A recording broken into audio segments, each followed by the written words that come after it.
you guys doing? Today, we have an amazing opportunity to speak with Police Chief Raymond Bechler.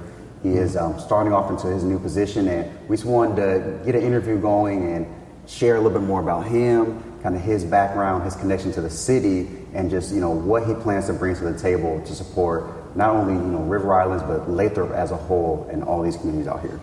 So, yeah, Raymond, let's just to start off, let's tell us a little bit more about yourself. Just, where were you raised, and kind of give us an idea of your background. So I always have to start off by saying I give credit to my family. That's the most important thing to me. So I've been married for 33 years to my wife, Debbie, and we have 4 adult children now. It's kind of hard to say. Do I look that old? No, I couldn't even tell.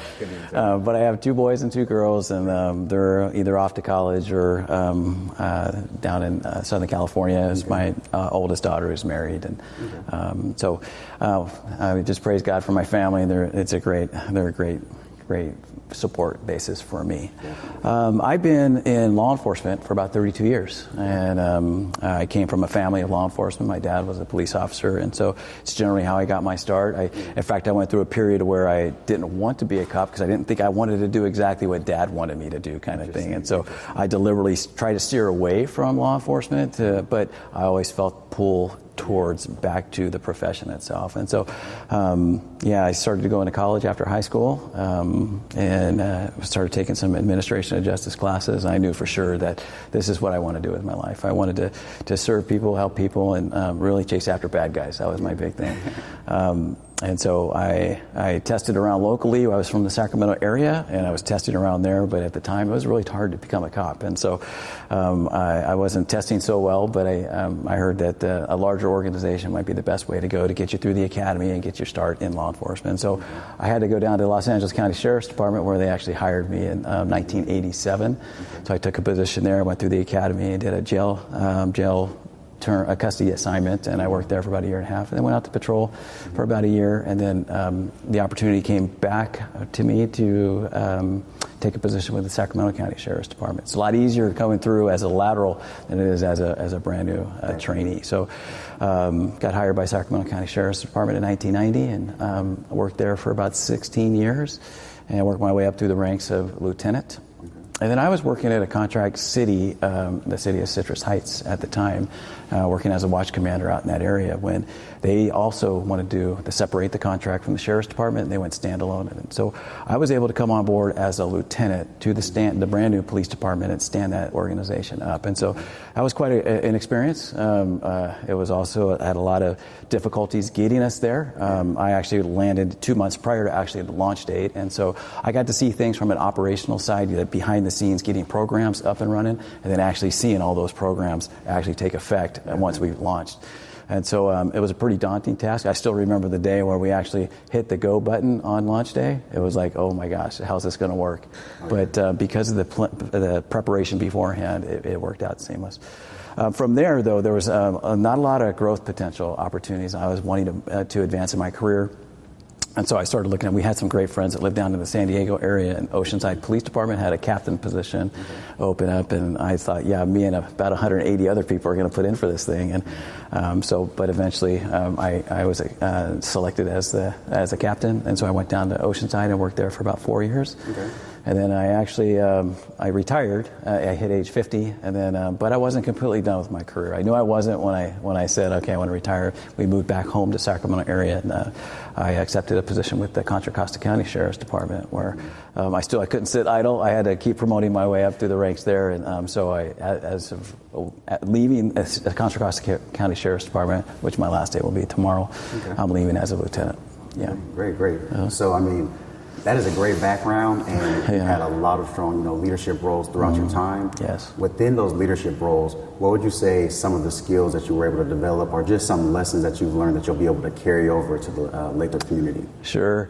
Leadership is all about people, and so managing people and learning how to get them to be motivated, to actually hold them accountable. And there's an art to that in the way that they will embrace you as a leader. And so there's a fine balance. It took some struggles. There are some learning curves for sure, people being upset, people, doing whatever. But I think, leadership is all about people. I mean, yeah, we can manage programs and we can take charge of those and control those, but they're virtually ineffective if you don't have good people behind them and implementing that. So just people skills is really the biggest thing, and how to communicate and how to drive your message.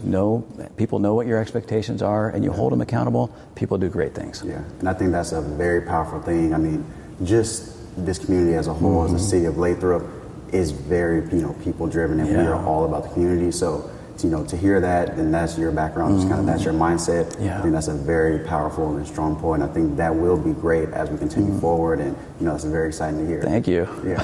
So I appreciate that. Next thing, so over the time, how would you say policing has changed, and kind of how have you developed, new skills to take advantage of and, really service all of these new changes that have happened just over the years since you started? Sure. Back when I was first starting in patrol as a new patrol deputy, it was just getting to the call, handle the call as quick as you can, get on to the next call. And so there was really none of this spending time trying to resolve an issue for the community. We were reactionary, going from call to call.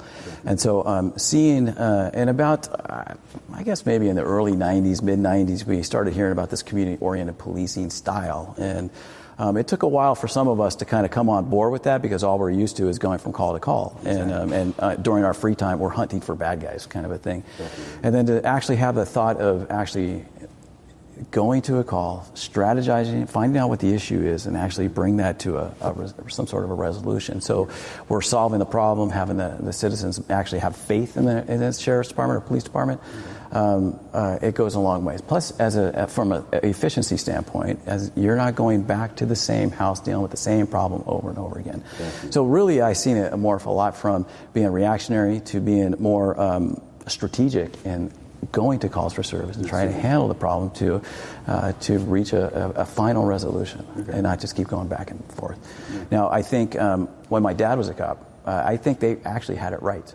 Dad was walking a beat. He knew the business owner. He knew Aunt Mary and Uncle Jim down the street. He knew who the Eddie Haskells were in the neighborhood, and they paid attention to those kinds of things. And so I think as community-oriented policing, it's a philosophy. That's not. It's going to be a philosophy here, but it's more than that. It's going to be Lathrop was loud and clear in their police surveys that they want community involvement, and this department will be that. So it's not going to be a philosophy. It's going to be a way of doing business here. And so I'm sold out 100% on that, especially in a community like Lathrop where they're asking for it and wanting it. And my job is not what I want. It's really what the community wants, and that's what we're going to do. Okay, perfect. So, I mean, that was an amazing answer, and I'm sure everyone out there is very happy and pleased to hear that response from you. Now, just to get into the city of Lathrop, what are your thoughts about the city of Lathrop? I know you kind of dug into the, just that mindset on knowing the mom and pop owners and just everybody around, but just so far since you've been here, how's your experience been? Do you enjoy the city? Obviously, I'd like to say you do, but we want to hear from you. Yeah. So before the recruitment flyer, I had very little. I mean, I drive down I-5 and see Lathrop, and it's just one of those things you see on the side of the road. But when I started looking into the city of Lathrop and really investing time and even going into the local businesses to get food, a restaurant or Starbucks, and seeing how people interact, and then just seeing the layout of the city and the commercial, the industrial, and obviously the residential. It's taken off in all parts of the city. It's really an amazing growth city, and to be part of that on a progressive side to help the city come along and enhance it however we can as a police organization, because policing and criminal crime and quality of life issues and criminal conduct, it matters to businesses and homeowners. And so if I can come alongside and make this police department something that the community is proud of, then I'm all there. But the city itself, the parks and the amenities that this city offers for people, it's a hidden treasure. And I love being part of the ground, obviously they've been growing for quite some time, but as coming on board at this juncture of the city stage of life, it's amazing to be, and what a great opportunity to help enhance the city characteristic as much as I can from a police department standpoint. Definitely. It's a great city. Oh yeah, definitely. That's great to hear, and it's huge to have this moment for transparency, to have these kind of questions answered. And I think another good thing that the community would like to know, as far as transparency with them, what are some ways that they'll be able to reach out, or just kind of any opportunities along those lines where they can get in contact with you or the department as a whole? Absolutely, yeah. Transparency is a big thing, and I fully agree with that. Even when the body cameras first came out, the in-car cameras, I was a great proponent, because not only does it show the community what we're actually dealing with, it pretty much oftentimes exonerates the officer. Whatever thing they're doing or not doing, it gives a clear example or live description of what actually is going on. And so, I think it's beneficial for, obviously the misconduct but mostly to see how things are being played out in the field. Now, as it relates to everything else, I want to champion out and all the work that's being done within the police organization. Yes. I want to be part of the community, to be able to be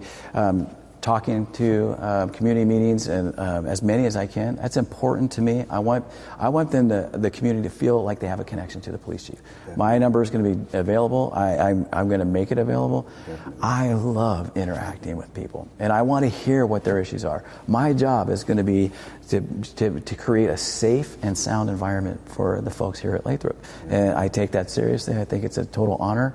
It literally is. Out of my 32-year career, it is the greatest honor of my career. Oh, yeah. Right now. Great. To be selected as the first chief, I feel that responsibility.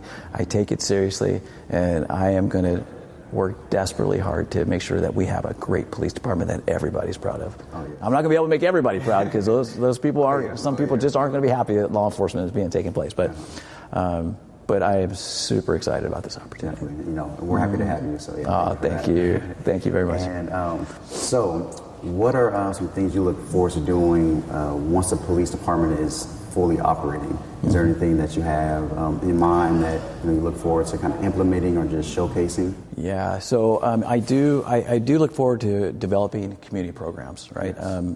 And I look at things like, I'm used to police athletic leagues for the kids, Boys and Girls Club. Okay. Obviously, we have a great teen center. I took a tour of that. It's a beautiful place. I want to get more involved in that.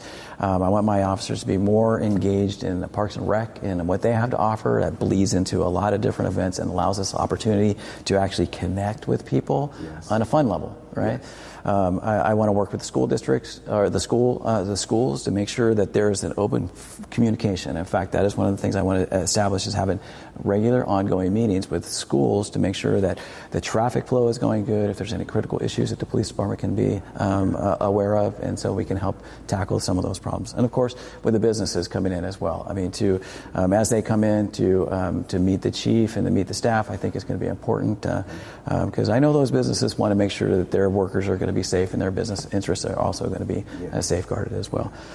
So I think community events and getting my face out there and getting our staff known is a high priority, because again, transparency is a big thing, and I want my staff to be completely out there. And in fact, that's one of my, when I look to hiring people, I want to make sure my staff is engaging, that they're willing to engage in it. Because if you're just one of those officers that just want to sit in your car and handle a call for service, you're not for me. That's not for this agency.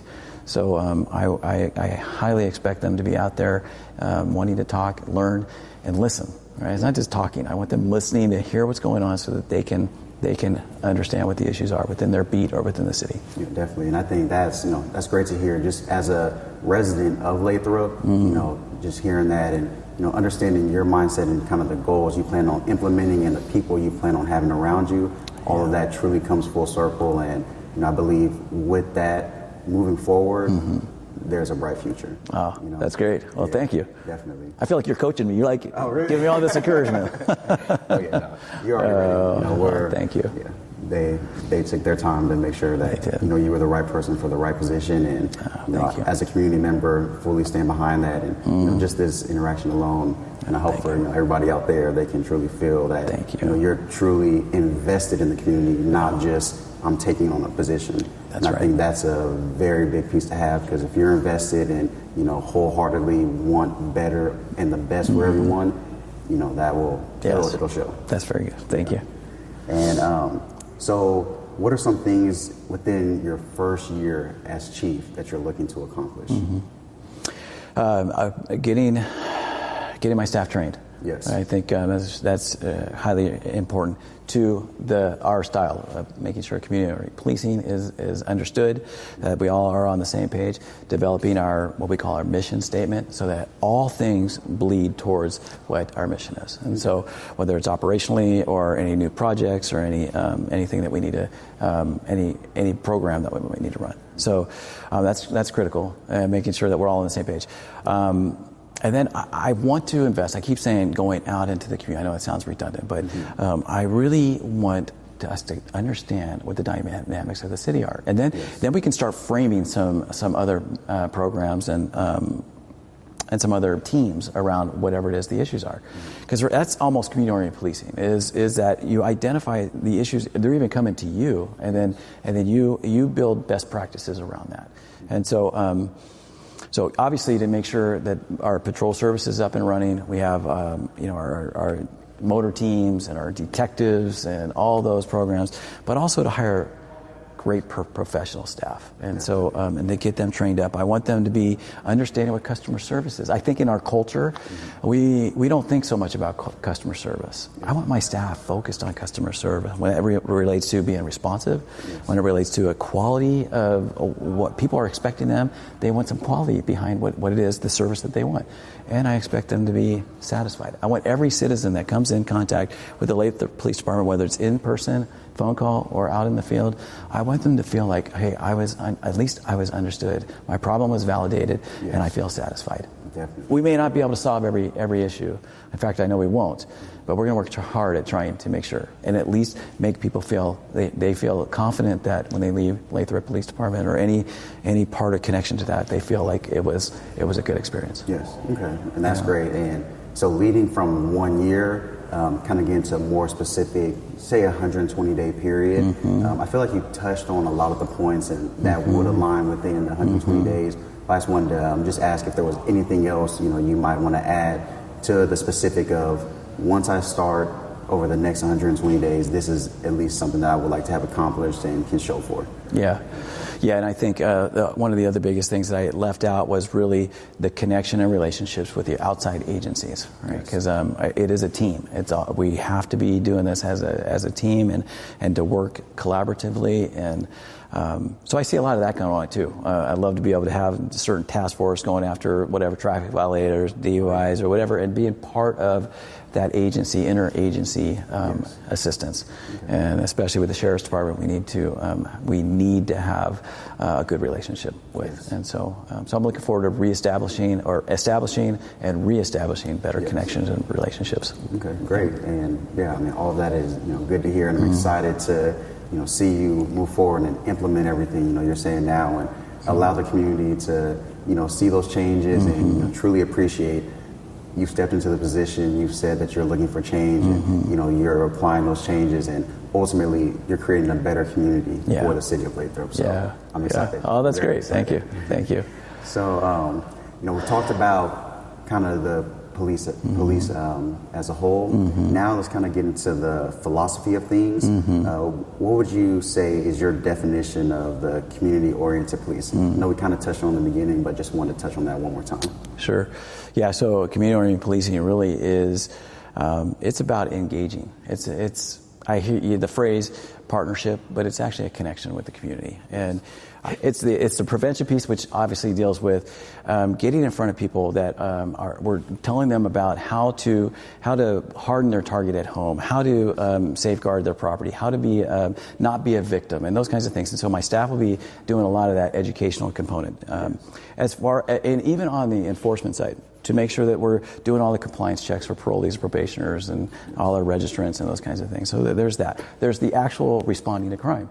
Right? I do want my officers aggressive on crime. I want them chasing after bad guys. If somebody's running from you, I want them a hard charging after the criminal side. Yes. But then I also want them really dealing with the quality of life issue. So I want a well-rounded police officer that understands the full concept of what community-oriented policing, which is all those components, and understanding what quality of life issues. And not only that, how to strategically resolve those issues. So I really want outside-the-box thinkers, not somebody that's just going to come in and say, I think I want people that are creative in their mindset, some officers that are, I know these cops. I know that when they go to calls for service and they're just kind of, I want to give them every opportunity, skill, training that they can use whatever resource that they have to be strategic around solving problems. Yeah. And so to be outside the box thinkers, to be problem solvers, and to understand the concept of prevention when actually crime happens, and then actually dealing with quality of life issues, that's a well-rounded officer that I want. Definitely. This is a great city. And with all that, they got to be hard workers. They got to want to come to work and work. You can't do that if you're just kind of one of those guys who just wants to come, put in a day's work, and then leave. You're going to have to put in 100%. Oh, yeah. That's required. Yeah, because there's so much out there. Well, there's so many quality of life issues that, we can fill our day up completely with people that have issues. Mm-hmm. Graffiti, vandalism, a person down the street that's just causing problems. It's just... There's a lot of issues. Oh, yeah. So we can actually stay busy doing that. Oh, yeah, definitely. And it's great to hear that balance and just, truly touching on all aspects and just making sure, it sounds like the department as a whole, everybody will have that balance and there's a strategy and, game plan behind it. It's not just saying we're going to put people out there and they're ready to go. Like, no, there is thought. Yes. There's full engagement and, understanding on who is in this police department, who is going to be in the community, and how are you going to carry yourselves, while you're in the community. So once again, it's very assuring to hear. And, that's good. Just look forward to, seeing everything you're able to implement and just their interactions with the community, just everything moving forward. Right. Well, the great thing, too, is that the city has put a lot of money towards getting us to a point where we are going to be well-trained. Yes. We have consultants that are coming on board to help doing some team-building workshop and some other help identify some leadership issues and trainings along the way. So we are going to be well-poised when we come to launch. That all that training, all that good stuff with the officers are going to go out in that field and to the community with them. So that's great. Mm-hmm. So now we touched on programs, kind of those policies, and you briefly got into the youth and just kind of what you expect and how you plan to engage with them. And I think that's very big. I would say 3 big points as a community member would be youth, the homeless, and also mental health. Yes. So you already briefly touched on youth. For leading on to mental health. Okay. Do you have any plans in place, or just what is your philosophy behind dealing with individuals that might be in that position, and more specifically, say that instance that the police need to approach them? Is there some type of training on the back end before they even get to that situation? As they're there, are they prepared to handle somebody that might have the mental health issue? And properly service them and still do their job and do what they need to do, but not cross any boundaries where it could be an unfortunate kind of end. Yeah, no, it's great, and you're right. We've come a long way in our profession about how to handle the mentally ill. It's near and dear to my heart. I have my wife's sister has actually been institutionalized now for many years, and we've seen the course that she ran dealing with law enforcement, being scared, and so I hear that firsthand from her side how her experiences have been. Our profession, right? And by the way, I oversee a lawsuit that the county of Contra Costa now is involved with, and the main crux of that is how we care for mental health for our inmates inside the detention facilities, and so in the wake of that, my eyes have been opened even further, and so how we respond, there is some great training out there, and all my officers will be going through that, because I think it's critical, right?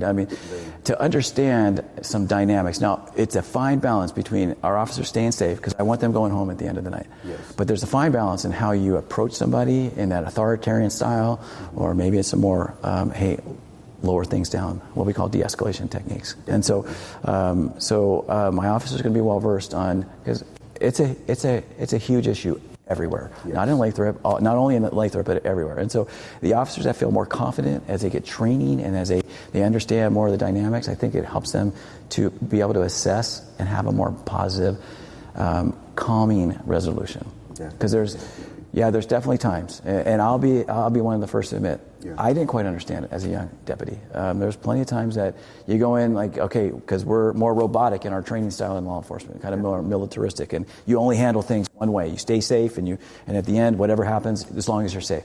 Well, okay, there's that side, but there's also the side about understanding, hey, this person may just be fearful of the uniform, fearful of my presence. How do I calm that? How do I de-escalate that as an approach? Definitely. So critically important. Yeah, and I think my biggest takeaway from what you said right there was, you're using your personal experience and, you're the transparency there, admitting at the beginning, this is something I didn't understand, but over time, this is, where I'm at now. And it's good to hear that, because if there's someone else that, maybe starting off their career or earlier on, you've lived it and you can give that real life experience and kind of that hard conversation if needed on how to carry or just how to properly address and handle the situation. So it's good to know that you've lived it, you've went through it, and now that, I believe that will show as far as everyone that, is working under you. That's right. That's very assuring. Wow, thank you. Yeah. Thanks. And youth, we talked about mental health, now homeless. Yeah. Do you guys have any programs or any plans in place to kind of combat or assist with homelessness? So great. So I am looking at what we call a mental health outreach team. Yes. I know they've been effective in certain organizations, and I do like the concept. I'm still looking at that as implementing that here. But I do think that homelessness has a root cause. Now, some people may just choose, they want to be homeless. But I know working with local ordinances and understanding through what a city council has enacted now, they want them moved along. And so, but there's also some options that we can have for them, some resources, because if there are some things that we can help them with, I want to be able to help them. I know sometimes there's other issues besides, there could be mental health issues, there could be drug or addiction issues, or there could just be, they just want to be living that lifestyle. There's all those things in between, or sometimes it's just hard luck. And so for the ones that we are able to help, I want my officers and staff to be able to help. If there's some that just are there by choice and they just are causing issues and blight, then okay, we're going to have to ask you to move on. But my heart is wanting to make sure that our staff is seeing what they could possibly do besides just, hey, we need to move this along. Definitely. So does that make sense? No, that does make sense. Okay. And I think that's it's tough. It's a hard answer to just be straightforward and say this is it, because it's not a straightforward answer. Right. But and both of those, both the mental health and the mental health and the homeless issues, right? It's not against the law to be homeless, and it's not against the law to be mentally disturbed unless you're gravely disabled. Yes. If you don't meet some of those criteria, so both those components are tricky because we can't violate their rights, and we won't violate their rights, and so but people are looking at us like, come on, do something, and so so to the extent that we can do as much as we can, again, to be having that training on board for our officers to know what their resources are, because that's usually when officers are confident in their skill level and their knowledge of what they can and can't do.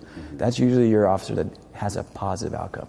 It's the ones that are in the confusing area. Well, I think I could do this, and then they wind up getting themselves in some sort of trouble, and they don't feel confident. So what they tend to do is they just do that, authoritarian style, because they're at a loss, but that's what they're trained to do. Exactly. So there's a little bit of mix in all that goes into the complexity of handling those kinds of situations. And I think full circle, just kind of tying back into the balance that you've been really touching on. I believe that balance is going to help as the officers are moving forward and dealing with those situations, just because they've had the training, they've had everything they need. So I believe that balance will ultimately put everybody in the best position to handle everything correctly and properly move forward. So thank you. Yeah, I agree. Touching on the police station, as a community member, something we were concerned about is location. Okay. The police station is located near schools.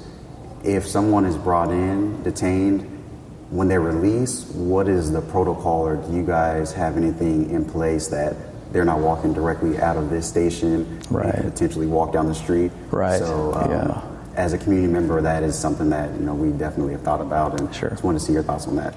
So what we have here at the police department is what we call temporary holding cells, and so our prisoners will be booked at the San Joaquin County Jail. So that's where. So if that helps alleviate some of those problems, yes. So we're not going to be seeing a lot of fresh arrestees being released from the police station, really, especially around the schools and stuff like that. So, so I think it's a safe location actually, being around schools. I think we have any issues, obviously a quick response. And I think it's good for the kids to see, hey, there's a police department up there, and even for them to come around, swing around, and do some field trips, and walking in and having those kinds of things accessible to them. I think it's going to be a good. But as far as releasing prisoners from here, I mean, there may be one or two occasionally that maybe they're in for a DUI. We need somebody to come pick them up, but they're not going to be walking around just aimlessly, idly out in front of the police station. No. Yeah, and I wouldn't project that, you guys would allow that, but that's definitely a question that the community has had. So sure. Okay. Just wanted to have, that answer from you, and perfect. I feel like you've assured that there won't be anyone.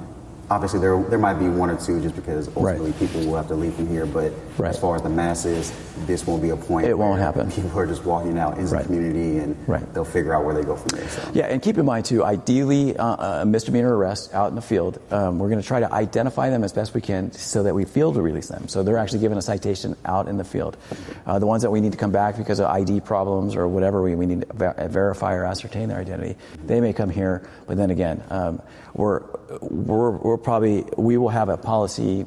Let me not overextend myself. Okay. I would like to have a policy that says that anybody would be released from here, they would have somebody pick them up, so that they're not just walking around aimlessly out in the River Islands community, or in the community. In the community as a whole. So I believe you guys are more than capable and will properly handle those situations and not putting anyone right back out that's going to be detrimental to other communities. Oh, absolutely not. Right. Yeah, I stand behind you guys, and I believe you guys will make sure all that's covered. Yeah, good. And so as far as how many sworn officers do you plan to have? From what I've looked into, it could be an example of one officer per 1,000 residents. Okay. I'm just curious, within the city of Lathrop, what the game is. Yeah, well, that's great. And you're right. The FBI, the national average is about 1 per 1,000 population, right? So, but we're going to have 24 sworn police officers, 6 sergeants, 2 commanders, and a chief. Okay. So we're actually in pretty good shape, considering that our population is 28,000 now. We have 32 sworn staff, so we're 33 sworn staff, right? So we're in good shape. Yeah, I'm really excited about our staffing allotment and then how to disperse them. So one of the things we have yet, I'm waiting for my commanders and the consultants to come on board, is actually figuring out the best shift model to get the most officers out in the field. And I think we're in pretty good shape. As I just kind of juxtapose them or put some numbers together and look at different schedules and compare them, I think we're gonna be doing good. Okay. Yeah, that's great to hear. Yeah, the numbers are there, so and those numbers are going to increase too. That's great to hear. I'm very, very happy and excited to hear that. Yeah. And so as far as Lathrop as a city, this police station is physically in River Islands, but there is still a large portion of Lathrop that needs to be serviced. Right. Is there anything to make sure that the community feels the same as a whole, and not just that River Islands has a support of this office and anything along those lines? Right. Yeah. So being a size of 23 square miles, the city of Lathrop, it is quite an expanse to cover, but we're going to have beat models, and to where the coverage is going to be the same. Yeah, the police station's here. It's probably going to look like there's more activity. Well, there has to be, because there's everything's centered out of the police department. But once our officers break at the beginning of their shift, they're going to be out in the field. They're not going to be here at the police station. And so I already told the city manager that report writing room back there, that looks nice, but our guys aren't going to be there writing their reports. They're going to be out in the field. I want them in the field. And so the coverage is going to be equal out there. And so there is no disparity in my mind. I know the River Islands area is new and it's beautiful, but so is the rest of Lathrop, right? I mean, there's lots of going on out there, and we are just going to be equally dispersed amongst the whole city. And it's not one part pays more than the other so they get more attention. That's not how that works. And so, in fact, quite the opposite. I think I see a lot of work doing in the Parks and Rec and the Teen Center. There's going to be lots of things to do, and people are going to see that there is not, even though there's this River Islands, not River Islands, the city of Lathrop is going to be taken care of. Yes. We're going to make sure of that. Exactly, and I think that's great, because we don't want to have that division of River Islands to any other parts of Lathrop, or just any misconceptions that this area might get more service or anything. So it's great to hear that you're already mentally prepared and have thought about we're servicing the city, and there's already everything in place to make sure that it's equally, the love is spread amongst everyone. It is, for sure. In fact, I would venture to say that most of the stakeholders wanting and being part of Lathrop for such a long period of time, wanting the Lathrop Police Department to exist, is outside of River Islands area. Okay, so that's great. Mm-hmm. And so I guess this question would be just a little bit more tailored to the specific of River Island. Mm-hmm. I would say just the fact that it's a newer area, there is space for street racing or that type of nightlife. Mm-hmm. So just kind of combating against that, is there anything that you guys have thought about to handle, the traffic side of things for those late nights? Sure. I wouldn't say we're a sideshow where it's crowds forming, but we definitely hear the donuts or you hear the guys drag racing down the street. So sure, traffic enforcement is always a big thing in every city, right? And having local ordinances also helps with some of those squirrely U-turns and all this other stuff. But maximum traffic enforcement is going to be something I want my cops doing. So when we start getting complaints that there's activity in whatever area, we're going to respond to that. And so, and I think we need to be an aggressive on that, not just shoot people away and off they get, and only for them to come back the next week. Again, it's getting back to that whole, let's reach a resolution, whatever that is. If that's I can see something, when things get out of control, like each city's now, this sideshow business it's been taken off now for a couple of years. To be able to help with other agencies coming on board, and they help us with maybe a major sweep of that kind of stuff, and we help the other agency with their sweep when they're having issues like that. That's the kind of thing where I think we can get maximum exposure, get lots of cops, and really flush out those kinds of problems. And so, I would imagine it's not only happening in River Islands. I would imagine it's happening all over the city. Yeah. So, in fact, I know it has because I see some back where the industrial area is. Okay. If I was a kid, I'd probably be out there. But I can see all the screech marks and tire marks in the roadway and the intersections, and so I know it's happening out there. Yeah. We just got to start enforcing it a little bit more. And that's another thing where local control, we can actually put those resources out there and have that done. Okay, great. So, and I think that'll be huge, for the community as a whole, just to, kind of help deal with that, and it just allow a little bit more peace of mind, with those night hours. So, it's great to hear that, you guys are thinking about that, and you're able to implement and kind of handle those issues as they arise. So, very good. And so you just alerted me to this is what I love about going into the community. You hear about these issues, right? I don't know, would you come to the police department and say, hey, this issue, maybe you would, maybe you're the type of person, but unless you're out there in the community talking to people, we're not going to understand those issues exist. And so that's helpful. Oh yeah, definitely. All right, so I feel like that's a good portion as far as the policing goes. Okay. I just had change of pace. Yeah. Just want to get into a little bit more about you. Okay. So what is something that you like to do when you're not on duty? Well, believe it or not, I'm a TV watcher. Okay. I like things like Blacklist and Law and Order. Yeah. And my wife and I make fun of each other all the time. And it's like, we're actually doing what our parents did. Yeah. So, but I just enjoy just relaxing with my wife, and at the end of the day, because we're always so busy during the day. Even when we're on days off, we're doing stuff, and so it's just neat to be able to have our two dogs sitting next to us, and we just sit there and just relax, talk, and then watch our favorite shows. I know that sounds kind of boring, but it's good. I'm sure you're dealing with enough where when you get home, just relax, enjoy your family. Yeah. It's probably just very relaxing, just perfect. It's a good balance. It's good balance. Good balance.